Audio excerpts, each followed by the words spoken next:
जोधपुर से आ रही बड़ी खबर के साथ हिस्ट्री शीटर रमेश उर्फ महाकाल की हत्या से सनसनी फैली है।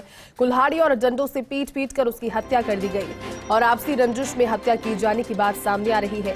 आधा दर्जन से अधिक लोगों ने इस घटना को अंजाम दिया, पुलिस ये कह रही है। और ये तस्वीरें भी आपको दिखा रहे हैं जो कि सीसीटीवी फुटेज के दौरान ट्रैप हुई है। और ये तस्वीरें, इसमें काफी सारे लोग नजर आ रहे हैं। दूसरे जिस व्यक्ति की हत्या हुई है वो भी हिस्ट्री शीटर बताया जा रहा है। तो पुलिस का भी प्रथम दृष्टया यही मानना है कि आपसी रंजिश की वजह से ये वारदात इन लोगों ने इसे अंजाम दिया।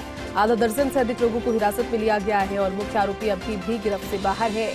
सीसीटीवी के आधार पर जांच में पुलिस जुटी है। हिस्ट्री शीटर रमेश पर हत्या समेत 12 से ज्यादा मामले दर्ज थे, लेकिन परिजनों ने अब उस तरह से हत्या उसकी जो कर दी गई है उसको लेकर के नाराजगी जाहिर की है, शव उठाने से इनकार किया है और आरोपियों की गिरफ्तारी की मांग पर परिजन अड़े हुए हैं। ये भी हिस्ट्री शीटर था जिस व्यक्ति की हत्या कर दी गई, रमेश उर्फ महाकाल। लेकिन इसकी हत्या के बाद अब पुलिस चौकसी कर रही है और यहाँ पर ये जानकारी कि किसने इसकी हत्या को अंजाम दिया। मैं कोई सूचना आई थी कि रमेश उर्फ महाकाल का जो है मर्डर हो गया है, तो मौके पर आए हैं।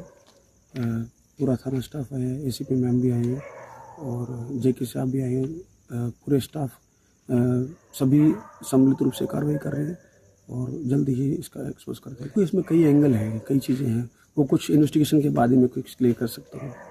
ये इनका क्या है कि पुरानी कोई रंजिश चल रही थी। ये दिलीप वैष्णव करके है, 4-5 जने भाई है आपस में। उन्होंने कोई इसको मिल के मारा। 2 दिन पहले इसको धमकी दी थी। अच्छा। ये क्या मेरे पास ही रहता था। अच्छा। यहाँ की मम्मी रहती मिलने के लिए आया था। अच्छा। उन्होंने कहा दिखेगा यहाँ पर हम तो जान से खत्म। आप जी 1-2 बार इसको मारा है, वहाँ पर हाथ बात इसके फ्रैक्चर कर दिए। कौन थे वो लोग? वो ये आपस में, ये दिलीप वैष्णव था, इसका एक भाई था वो आनंद वैष्णव करके, और ये भांजे बच्चे यही थे। तो चलिए इसी खबर पर ज्यादा जानकारी के साथ सहयोगी राजीव गौड़ इस वक्त हमारे साथ जोधपुर से जुड़ गए हैं। राजीव, हिस्ट्री शीटर की हत्या का सनसनीखेज मामला सूर्यनगरी जोधपुर से सामने आया है और इस बार सनसनी भी ज्यादा क्योंकि सीसीटीवी में पूरा वाकया दिख रहा है, नजर आ रहा है। क्या जानकारी पुलिस अब तक जुटा पाई है राजीव इसको लेकर? देखिए, सबसे बड़ी बात है कि जिस स्पीड से अपराधियों को पकड़ने की कार्रवाई चल रही है, अपराधों की रोकथाम की कोशिश चल रही है। कल जोधपुर में एक साथ 100 से ज्यादा शीटर को पकड़ा गया है और इसी बीच में इस तरह की जब घटना आई है की हत्या की, तो ये आपसी रंजिश का मामला है जिसके चलते ये हत्या की गई है। रमेश और महाकाल के साथ जिस तरीके से दुश्मनी चल रही थी, पुलिस ने 8 लोगों को हिरासत में लिया है। माना जा रहा है कि रात में जो पुलिस जगी है, पुलिस कमिश्नर रविंद्र गौड़ खुद और डीसीपी गौरव यादव लगातार जगते रहे, पूरी टीमों को भेजा गया और जिस तरीके से आरोपियों को लाया गया है, उम्मीद करते हैं कुछ देर में केस की गुत्थी वैसे सुलझी हुई है और घोषित रूप से उनको, क्योंकि 1-2 आरोपी और है जहां तक पुलिस पहुंचने की कोशिश कर रही है। लेकिन माना जा रहा है कि इतने बड़े मामले में 12 घंटे के अंदर खुलासा तो हो गया, लेकिन जिस तरह की वारदात हुई है उससे लगता है कि आपसी रंजिश के कई मामले पहले भी सामने आई। पहला मामला नहीं है, इससे पहले भी हिस्ट्री शीटर्स के ऊपर हमले कराने की घटनाएं, फायरिंग की घटनाएं होती रही है, लेकिन पुलिस अंकुश लगाने की कोशिश करिए। सुखद बात यह है कि जिन आरोपियों को गिरफ्तार कुछ देर बाद बताया जाएगा, उसके बाद मामले का खुलासा हो सकेगा। जी राजीव, बिल्कुल। और इससे पहले भी आपने कहा क्योंकि वर्चस्व को लेकर के इस तरह की गैंग वॉर्स होती रहती है और आपसी रंजिश की वजह से एक दूसरे को हत्या करने की या फिर दूसरे अपराधों को अंजाम देने की, लेकिन जिस व्यक्ति की हत्या हुई उस पर भी काफी सारे मामले दर्ज थे। 12 मामले बताए जा रहे हैं, अलग अलग मामलों में इंक्लूडिंग मर्डर भी उस पर ये मामले दर्ज थे।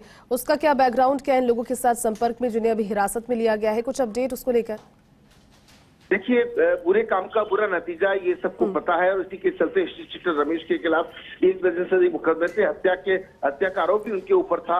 लेकिन बड़ी बात यह है कि पुलिस ने जिस तरीके से अभियान भी चलाया है, लेकिन इस पूरे मामले को अगर देखें तो जोधपुर में जब से रंगदारी की घटनाएं हो रही है, फायरिंग की घटनाएं हो रही है, ब्रॉडगेज शुरू होने के बाद अपराध एक से बढ़कर के एक अपराध हो रहे हैं, मध्य प्रदेश से हथियार आ रहे हैं, तो समझा जा सकता है कि समय के साथ में जिस तरीके से साधन बढ़ रहे हैं, उस साधनों के साथ में अपराध भी लगातार बढ़ते जा रहे हैं। लेकिन पुलिस की एजेंसियां, सरकार यही कोशिश करती है कि जो असामाजिक तत्व उनके खिलाफ कार्रवाई की जा सके। ये गिरफ्तारी तो हो गई, लेकिन जिस तरीके से हमला करके घात लगाकर सूचना पुलिस को पहले हो जाती तो शायद जान बच सकती थी। जी बिल्कुल राजीव, और अब कहीं ना कहीं पुलिस की यही पुरजोर कोशिश है। आने वाले दिनों में उम्मीद करते हैं कि इस तरह से अपराधियों को और अपराध का खात्मा हो और आपसी वर्चस्व की वजह से बिना बात की लड़ाई में एक दूसरे की जान के लिए इस तरह से हावी ना हो। बहुत शुक्रिया राजीव हमारे साथ जुड़ने के लिए। देखिए तस्वीरें आपको दिखा रहे हैं, आपसी रंजिश में हत्या किए जाने की बात फिलहाल सामने आ रही है, लेकिन पुलिस अभी भी इस पर जांच कर रही है।